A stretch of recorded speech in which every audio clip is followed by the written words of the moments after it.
नमस्कार, समाचार बुंदेलखंड में आपका स्वागत है। रुख करते हैं झांसी की खबरों पर। इसका आने का कल परसों भी ये ज़बरदस्ती घर में घुस आई। हमने प्यार से कहा कि बैठो आराम से बात करो, क्या बात है। नहीं खाली करो, तुम पूरा घर खाली करो। खाली करवाना चाहिए। खाली करवा रही वो इनके हमारे पति के पार्टनर हैं कोई, उनने इसे ज़मीन की रजिस्ट्री करी थी। इस जमीन जहाँ पे आपका जी जहाँ उसके आगे थोड़ा आगे, तो उस पे कब्जा भी दे दिया उसको। मकान बनाने के लिए भी बोल दिया, फिर भी पता नहीं उससे डबल पैसा मांग रही, कह रही अब हमें प्लाट नहीं चाहिए, हम पूरा पैसा वापस दे दो। ब्लैकमेल कर रही, ज़बरदस्ती ब्लैकमेल कर रही और कह रही कि मतलब अगर वो प्लाट हमें नहीं चाहिए और अगर हमारे पैसा डबल टिबल पैसा नहीं दोगे तो हम इस पे कब्जा कर लेंगे। आगे हमारा एक प्लाट है, उसका उसने ताला भी तोड़ दिया और काफ़ी लड़कों को लेके आई थी, कम से कम 20-25 लड़के थे, उनको खड़ा करके ताला तोड़ा और उस पर नाम भी लिख दिया कैलाश। फिर हम गए, तब हमने अपनी बेटी के साथ गए, हमने वहाँ पुतवाया, अपना ताला फिर से लगाया कि हमने कहा भाई ये हमारा है, ये जो तुम्हें बेचा है, जिनने भी बेचा है हमारे पति के पार्टनरों ने, तो उस पर कब्जा करो, तुम अपना मकान बनाओ। सब बिल्कुल उसके कब्जे में है, सब है प्लाट उसके पास। इसके बाद भी वो धमकी दे रही और बहुत बदतमीजी करती है घर आके। आपने इस घटना की जानकारी पुलिस में दी है? अभी जा रहा हूँ, सीधा इधर से सीधे पुलिस थाने ही जा रहे हैं, हमारी बात हो गई वहाँ। मैं संजीव तिवारी, पत्रकार बंधुओं नमस्कार। मैं राष्ट्रीय युवा हिंदू वाहिनी का बुंदेलखंड प्रभारी हूँ और मैं बुंदेलखंड का हिंदुत्व का चेहरा हूँ। चूँकि एक दबंग और अस्पताल माफिया, और इसे क्या कहा जाए अपने शब्दों में या दूसरों के शब्दों में, चकलाघर माफिया भी है यह महिला, जिसके खिलाफ़ मैं मुहिम चला रहा हूँ।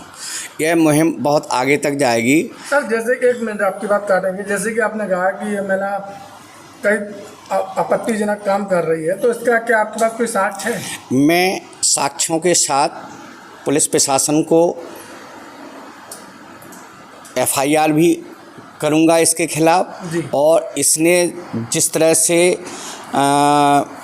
आपत्तिजनक पोस्ट फेसबुक पर मेरे खिलाफ रात में करीबन अब से 10-12 घंटे पहले डाली है, वो मुझे मेरे दोस्तों द्वारा जो है फेसबुक के माध्यम से माँ बहन की गाली एवं अन्य आपत्तिजनक भाषा का प्रयोग हमारे खिलाफ किया गया। इसके फेसबुक पे करीबन 4-5 हज़ार महिलाएं और पुरुष जुड़े हुए हैं और इसने हमारी छवि पे दाग लगाने का प्रयास किया है और हम जैसे हिंदू चेहरा को बदनाम करने की कोशिश कर रही है। और इसने जो आरोप लगाया है, जैसा कि इसने पोस्ट में डाला है कि इसने ज़मीन के बदले कुछ पैसे मैंने ले रखे हैं। पहली बात तो ये है पत्रकार बंधुओं को, मैंने ना तो इसको ज़मीन बेची है किसी तरह की, और ना मैंने किसी तरह का इसको जो है रजिस्ट्री की है, और ना मैंने किसी तरह का इसका जो है कोई ऐसा कार्य किया है, ना मैं इससे 1 रुपए का कोई लेन देन है। और ये महिला केवल इसके हम कृत्यों को उजागर की एक मुहिम चला रहे हैं। ये अस्पताल में दिन में ये दबंगई दिखा करके मरीजों के साथ पैसे की वसूली भी करती है, गरीब महिलाओं के साथ, पुरुषों के साथ, और रात में ये चरित्रहीनता का व्यापार, देह व्यापार का भी इसका बड़े पैमाने पे काम है इसके साथ। और ये जब हमें पता चला तो हमने इसके खिलाफ मुहिम चलाना शुरू किया और मैंने इसके खिलाफ कुछ बोलना शुरू किया, तो इसने ये कुकृत्य जो है हमारे साइट पे आकर के हमारे प्लॉट पे 2 दिन पहले कब्जा करने का प्रयास किया, ताला भी तोड़ा और हमारे पत्नी बच्चों को गाली गलौज किया। और अभी जस्ट आपको बाइट देने के 3 या 4 मिनट पहले कुछ दबंग आए, ये गाड़ी के साथ आई और गाली गलौज करके हमारी पत्नी को जान से मारने की धमकी दे करके भी गई है। कौन है और ये श्वेता पारासर है, डॉक्टर लिखती है, लेकिन डॉक्टर नाम की कोई डिग्री नहीं है, ना इसके पास MBBS है, ना BMS है, ना किसी प्रकार की कोई भी डिग्री नहीं है, ना ये नर्स है। ये अवैध संचालन करके दिन में तो ये डॉक्टरी का पैसा दिखाती है, रात में वेश्यालय का भी पैसा दिखाती है। इसके कई रूप हैं। मैं समझता हूँ कि जो है ये सूर्पनखा कहना चाहिए ऐसी महिलाओं को, चूँकि महिलाओं का मैं बहुत सम्मान करता हूँ। मैं चूँकि बुंदेलखंड प्रभारी होने के नाते महिलाओं को मैं नमन भी करता हूँ, लेकिन इस टाइप की महिलाओं का कुकृत्य उजागर करने के लिए मैं समझता हूँ कि महिला के रूप में राक्षसनी का काम कर रही है। उनका आरोप है कि उन्होंने कोई ज़मीन ली थी, जिसका ज़मीन मेरे से ना ली थी ना मैंने दी है। ज़मीन जो भी उसने ली, मेरा चूँकि व्यापार रियल एस्टेट का भी है, मेरे नाम यहाँ जहाँ मैं खड़ा हूँ ये मेरे नाम रजिस्ट्री भी है, मैं रजिस्ट्री धारक हूँ। और उसने एक प्लॉट यहाँ लिया है तो वो अन्य लोगों ने, हमारे साथी वगैरह ने उनको रजिस्ट्री की है। जो पैसा लिया उसके रजिस्ट्री के बदले में जो है प्लॉट दे भी दिया है, कब्जा भी दिया है। वो प्लॉट जो है वो उनके नाम नहीं है, वो दूसरे के नाम है, जो ज़मीन का गुमराह करके ज़मीन दी गई है। इस रजिस्ट्री का कागज़ मैं माने प्रशासन को दूंगा और सारे सबूत मैं प्रशासन को दूंगा। और मैं प्रशासन से मांग करूंगा कि इस महिला के कुकर्तों के खिलाफ जो है जांच कर कार्रवाई करें। और माननीय योगी साहब से भी, मुख्यमंत्री साहब से भी मैं कहूँगा कि ऐसे महिलाओं का जो है महिलाओं के द्वारा लोगों का शोषण होने से सरकार बचाए। ये महिला होने का जो है अपना बहुत ज़्यादा जो है शोषण करती है दूसरों को। ऐसे कई लोग शिकार हैं झांसी में, कई लोगों की शिकायतें हैं हमारे पास आती हैं और मैंने इसी के खिलाफ मुहिम थोड़ा सा चला रखी है। तो उसी का जो है ये बदले के रूप में हमें जो है इस टाइप का काम कर रही है। ये लगभग कितने समय हो गया आज की जब से वो आपको परेशान कर रहे हैं? ये करीबन महीने डेढ़ महीने का वाकया है। जब मैंने इसके खिलाफ मुहिम चलाना शुरू किया, एक दो बार फ़ोन पे बातचीत हुई तो फ़ोन पे माध्यम से मैंने कहा कि मैं तो देखो सत्य के साथ हूँ और सत्य के साथ जाऊँगा। आप दिन में अस्पताल चलाती हैं, रात में टकला घर चलाती हैं, ये बिल्कुल बर्दाश्त से बाहर है। हमारे साफ स्वच्छ झांसी को गंदा करने का प्रयास कर रही हो आप। और इस तरह से कुछ महिलाओं का ये पैसा भी खाए है, इस पर मुकदमा भी चल रहा है। ये दबंग महिला माफिया है, ये अस्पताल माफिया भी है, वो चकला माफिया भी है। ये चकला घरों से इसके बहुत से संपर्क हैं। पुलिस के जांच करने पे ये सारा दूध का दूध पानी का पानी हो जाएगा। मैं जो कह रहा हूँ वो सही ही है। मैं समझता हूँ। लड़ाई आपकी चल रही है किस बात को लेकर? जमीन के लिए करें? नहीं, मेरी कोई उससे लड़ाई नहीं है। मेरी लड़ाई केवल सत्य के साथ है। मेरी लड़ाई केवल उसके कुकृत्यों के साथ है। मेरी लड़ाई उससे व्यक्तिगत कुछ भी नहीं है।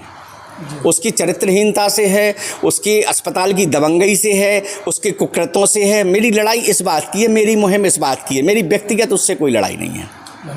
अनीता जी, आपके परिवार के द्वारा जो आरोप लगाए जा रहे हैं, जी जी, क्या आरोपित हैं और क्या ये आपको परेशानी है? आरोप बिल्कुल सही है। जो मेरे घर आती है, कल आई और कुछ साथी आए उसके साथ। तो कोई एविडेंस है जो आपके घर आएंगे? हाँ, ये वीडियो है ना। अभी जो गाड़ी लेके भागी एकदम से, लड़के भी बुला लिए, पता नहीं कितनी सारी गाड़ियाँ साथ में थी वो, और गेट घड़घड़ा रही, गेट खोलो, खाली करो मकान को, इसमें हमें रहना है।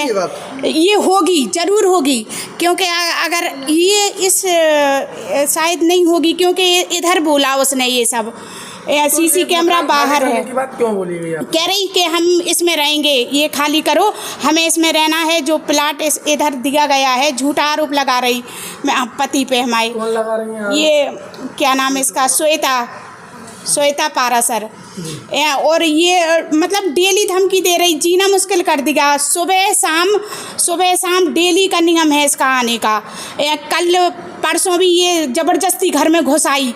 हमने प्यार से कहा कि बैठो आराम से बात करो, क्या बात है। नहीं सर, 112 क्यों बुलाई गई थी, क्या मामला है? इसलिए बुलाई कि आज से 7 महीने पहले हमने एक प्लॉट लिया यहाँ पे, ठीक है, 35/70 का।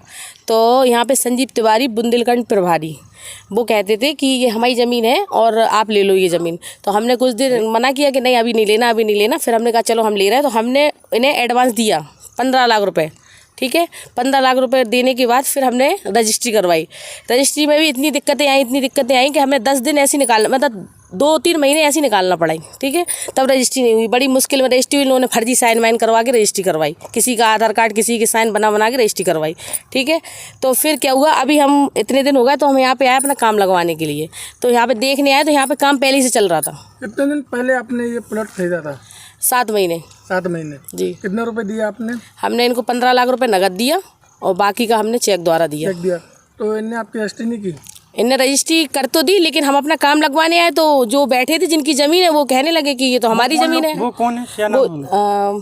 उनका नाम नहीं पता हमें। यानी कि आपका कहने का मतलब है एक जमीन को 2 लोगों को बेच दिया? हाँ, एक ज़मीन को जी नंबर नहीं है हमारा। अच्छा। सीधी बात है, हमारा नंबर नहीं है। तो हमने अपना काम लगाया तो उन्होंने ऑब्जेक्शन उठा दिया, कह रहे नहीं ये हमारी ज़मीन है, ये फर्जी रजिस्ट्री है आपकी। उनकी रजिस्ट्री आपने चेक करी? हाँ, उनकी रजिस्ट्री देखी, कागज़ है मेरे पास, सब कुछ है। आपकी भी तो रजिस्ट्री 1 नंबर होगी, क्योंकि ऑनलाइन रजिस्ट्री हो रही है आजकल। ऑनलाइन कहीं नहीं है, हमारी 1 नंबर जो नहीं है, यही तो बात है। अगर 1 नंबर होती तो फिर यहाँ पे विवाद थोड़ी ना होता। आप संजीव तिवारी जी से कही तो वो क्या कहना है उनका? हाँ, संजीव तिवारी से ये कहना है कि हमें अब ज़मीन नहीं चाहिए, हमारा पैसा वापस कर दें। तो वो उनका कहना ये है कि ज़मीन तो बाकायदा दी गई, उसका भौतिक कब्जा भी है कि भाई जो मकान बनाने बनाओ, उसको लेकर तो हमारा आपसे निवेदन है कि संजीव तिवारी जी को सामने लाएं, वो हमारी ज़मीन नपवा दें पूरी, तो हम कुछ नहीं करेंगे, फिर हम ना कोई बाइट देंगे ना कुछ करेंगे। संजीव तिवारी सामने तो आए, वो सामने ही नहीं आ रहे। फिर प्रशासन तक क्या आवाज़ है आपकी? प्रशासन तक ये आवाज़ है कि हम जा रहे हैं, अधिकारियों के पास जा रहे हैं, और वो अब सामने नहीं आते, अपनी लड़की को, अपनी मैडम को आगे कर देते हैं। और अभी बदतमीजी इतनी कर दी उनने हम लोगों से कि बता नहीं सकते। किसने बदतमीजी? उनकी मैडम ने बदतमीजी करी, उनकी लड़की ने बदतमीजी करी। संजीव तिवारी जी से अभी तक आपकी बात नहीं हो रही? संजीव तिवारी से हमारी परसों बात हुई थी, तो कहने लगे कि अरे श्वेता हम तुम्हें वो ही है तुम्हारी ज़मीन, वो ही। तो हमने कहा नपवा दो, तो कह रहे कि नपा नपी नहीं, तुम तो अपना मकान बनाना शुरू करो। ठीक है, इनको लो। विवेक यादव। विवेक जी, कहाँ निवास करते हैं आप? हम शिवाजी नगर। क्या मामला हो रहा है? मामला ये है कि ज़मीन के लिए इनने हमसे पैसा मांगा था और कि हम तुम्हें ज़मीन देंगे, लेकिन आज तक कोई ज़मीन नहीं दी गई। इनको मैंने पैसा भी डाला, इनके भाई के खाते में मैंने डलवाया था अपनी। तो ज़मीन से पहले कैसे भुगतान कर दिया? और फिर अरे भाई, जब जैसे मान लो इन्हें कहा कि हम तुम्हें प्लॉट देंगे, तो हम ठीक है, विश्वास होता है, बस ख़त्म है कहानी। किस प्रकार का आपका लेन देन हुआ था? बैंक उससे का नाम फ़ोन पे से पैसा डाला मैंने 5 लाख रुपए। अब क्या कहना है संजीव तिवारी जी का? वो कह रहे कि काय का पैसा, इन जैसे तो कहा कि भाई मैंने आपको ऑनलाइन अरे मैंने सब कुछ किया भाई साहब। तो क्या बोलते हैं? तो मानने की दम दे रहे थे जब वो रजिस्ट्री हमसे करवाई कह थी रहे थे, हमने। कहते भाई वो तो इनसे भी कह रहे थे और यही चीज़ हमसे कह रहे थे कि हमें नहीं देना है, तुम्हें जो उखाड़ना आपने उखाड़ लो। कार्रवाई नहीं करी? आपने कहीं शिकायत नहीं की? इस शिकायत तो हमने की, कहाँ लेकिन गए थे हम, लेकिन किसी ने सुनी नहीं है। अब आप क्या चाहते हो? हम तो ये चाहते कि हमारा पैसा मिल जाए। मतलब आपको गुमराह करने का प्रयास किया गया है? बिल्कुल। वो तो सबको गुमराह कर रहा है। आधी झांसी का इनके पास पैसा है, आधी झांसी का। इसने अपने भाई के खाते में पैसे डलवाए। हाँ, भाई के खाते में पैसे डलवाए, स्क्रीनशॉट है, सब कुछ है हम लोगों के पास, प्रूफ है पूरा। और आधी झांसी इसका पैसा लिए है। नहीं है, बोले तुम जैसे यादव तो बहुत फिरते। कल इसने मुझे यहाँ पे धमकी भी दी कि आपने प्रशासन से शिकायत की तो क्या मिला? कुछ नहीं मिला। हाथ से लगाई 0, एप्लीकेशन ही नहीं ली किसी ने। कहाँ शिकायत की थी? यहाँ भी क्या चौकी में, वहाँ नवाबाद में भी। कल हम यहाँ पे आए तो हमसे कहने लगा तुम यहाँ रह नहीं पाओगी। संजीव तिवारी और इसकी मैडम और इसकी लड़की सीधा वो ये कहता है कि तुम यादव हो, मेरा कुछ नहीं बिगाड़ सकते हो, भाजपा की गवर्नमेंट है, तुम्हें हम उठा के फेंको। और हमसे कह रहा था कि मतलब नेताओं के नाम भी लिए इसने, ठीक है। कौन से नेता? अशोक गिरी जी भाई सब का नाम लिया, ठीक है। माननीय जवाहर जी का नाम लिया, इन लोगों के नाम लेके बोल रहा। और मेरे सामने तो उसने ये भी कहा था कि तुम्हें दीपनारायण सिंह ने जाना उन्नो चले जाओ, और चंद्रपाल ने जाना उन्नो चले जाओ, चंद्रपाल के पास जाना वहाँ चले जाओ, दीपनारायण के पास जाना वहाँ चले जाओ, मेरा कोई कुछ नहीं बिगाड़ पाएगा। जो सम्मानीय नेता है उनके बारे में भी गलत बोल रहा था। हाँ, चलो, क्या नाम है आपका? मैं बाल मुकुंद राय बिल्डिंग मटेरियल का। आपका क्या विवाद है? मेरा विवाद ये है कि इन्होंने ये जो ऑफिस और मकान बनाया जिसमें ये रह रहे हैं, इसमें इन्होंने 430 बोरी मुझसे सीमेंट लिया और इन्होंने नगद पैसा नहीं दे के बोले हमसे, बोले पहले नगद देंगे, फिर नगद ना दे के इन्हें चेक दिया। वो चेक भी डिसऑनर हो गया इनका। उसके बाद ये फ़ोन नहीं उठा रहे। मैं कई बार इनके घर गया तो उल्टी सीधी गालियाँ। आपकी कितनी राशि होगी अभी? 1,40,700। उसके लेकर जब गए दोबारा बार गए तो क्या हुआ? वो मिलते ही नहीं है, फ़ोन ही नहीं उठाते। महेश बरसैया भी गए थे, राजू बरसैया। आपने कोई कार्रवाई नहीं की? मैंने कार्रवाई की, पिछले 15 दिन पहले मैंने पुलिस चौकी में भी जानकारी दी, तो उसके बाद भी उन्होंने कोई कार्रवाई नहीं की। क्योंकि नहीं, कार्रवाई तो वो करते होंगे, वो यहाँ आते वो मिलते ही नहीं है, वो अंदर घुसा लिया उसकी औरत ने।